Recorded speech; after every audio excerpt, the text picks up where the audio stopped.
Ola, este novo vídeo vai destinado a tratar de solventar todas aquelas dúbidas que tedes a hora de acentuar gráficamente en galego. Que, como sabedes, moitas veces levan a culpa os móviles, as escrituras predictivas, pero en todo caso temos que ter moi claro que a responsabilidade de como escribimos e da nosa corrección gramatical é sempre fundamentalmente nosa. Por iso, imos repasar aqueles aspectos que normalmente nos dan máis problemas e incidir nos que son máis habituais na nosa acentuación gráfica. De acordo? Neste caso,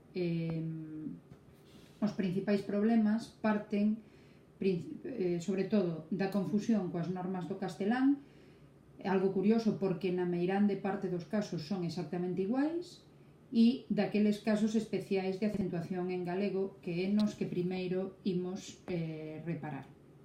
De acordo? Polo tanto, en primeiro lugar, os casos especiais de acentuación en galego son tres, únicamente tres. De acordo? Polo tanto, non debería ser tan difícil que fixéramos un uso correcto da acentuación gráfica en galego. O primeiro é que as palabras agudas rematadas en ditongo decrecente non levan til, rematen ou non en S. É o caso de ademais, de colleu e de papéis. É un caso que ás veces nos suscita dúbidas porque precisamente son palabras agudas que rematan en S ou en vogal. Pero mesmo así, a presenza dese ditongo decrecente é o que provoca que non leven til. En segundo lugar, I ou U tónicos, é dicir, un I ou un U que levan o golpe de voz, si van seguidos ou precedidos dunha vogal átona, levan til. É o caso de acentúo, é o caso de aínda, de río, de baúl, de raíña, de moitos exemplos que podedes atoparvos e que tedes que ter claro que se é o I ou o U o que levan o golpe de voz e diante ou detrás vai unha vogal, deben levar til. Relacionado con isto, podemos atoparnos ás veces coas secuencias IU ou UI. E neste caso levan til se o tónico é o segundo elemento. É o caso de xuízo, que vedes aí, miúdo, ruído. Sen embargo, non é o caso de puido. Por qué? Porque en puido o que leva til é o primeiro o que ten o golpe de voz é o primeiro elemento e por iso non leva til. De acordo? Polo tanto, aí tedes os tres casos especiais de acentuación máis habituais en galego e iso pode axudarvos a non caer outra vez nos mesmos erros. Ademais deses tres casos especiais de acentuación que xa vimos, existen outras diferenzas en galego que nos poden dar dúbidas. Algúnas delas aparecen neste cadro, vale? En primeiro caso, o que vos di é que os monosílabos non levan til, salvo que sexan casos de til diacrítico, que veremos despois.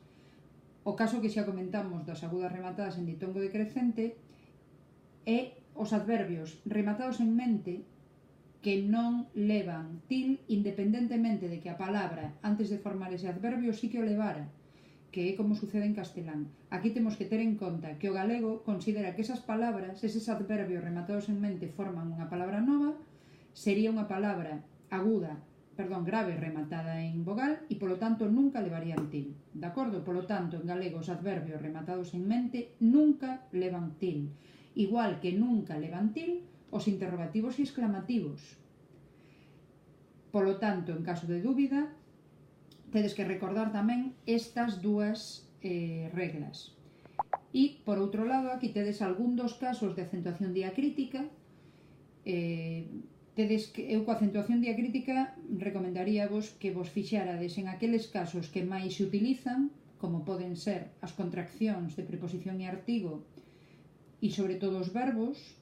Logo é certo que é moi habitual o uso do adverbio máis fronte á conxunción e dos pronomes tónicos fronte aos pronomes átonos, pero sobre todo idevos fixando en aquelas que máis utilizades e se tedes realmente un problema con este tema, eu iría pouco a pouco, é dicir, iría collendo as 4 que máis utilizo, practicándoas e cando me dea conta de que xa as vou tendo máis ou menos controladas, pasar a outras 4 e así conseguiredes en algún momento deixar de ter erros co til diacrítico.